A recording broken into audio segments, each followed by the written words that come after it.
The NHIAA officially released its postseason football brackets yesterday, so we thought we'd break down where and how our local teams stand and exactly how they got there. We'll begin in Division 2, where two area teams found themselves in the tournament after very successful regular seasons. Kearsarge tops that list with the number 6 seed by virtue of the team's 6-2 record that included 5 wins in the Cougars' final 6 games. Coach Zach Matthews' team will get a rare opportunity to avenge a heartbreaking loss suffered in Week 2, in which the Cougars came up 1 point short against Kennan after a failed 2-point conversion attempt in overtime. Kearsarge has outscored opponents 233 to 143 since that loss, worth a second-place finish in the North Division. And division rival Lebanon also solidified a spot in postseason play based on its 5-3 record, despite disappointing losses in 2 of its final 3 games. The Raiders entered the tournament as the number 7 seed, which pins them in a difficult first-round matchup against the second-seeded Wyndham squad that rolled through the regular season with just 1 loss.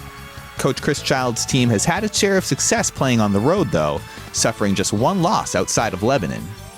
Turning to Division 3 now, the area will once again be represented by 2 local teams, with rivals Newport and Stevens both advancing to postseason play. And it was the Tigers who claimed the top seed in the North Division by way of their perfect 8-0 regular season record that included wins against 3 playoff teams. Newport didn't face Somersworth during the regular season, however, but will have the benefit of home field advantage come Saturday's quarterfinal. And rival Stevens also earned a tournament bid by way of its 6-2 record, setting the stages for a matchup against a Bow team it fell to in the championship just 2 years ago. Coach Paul Silva's team heads into postseason play fresh off back-to-back wins over the final 2 weeks of the regular season.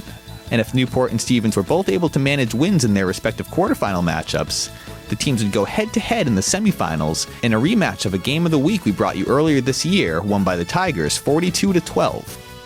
We should also note that second-ranked Bellows Falls will face off against top-seeded Burren Burton in the Division II football championship on Saturday at 11 a.m. That does it for your look at local sports. I'm Mike Pizzone.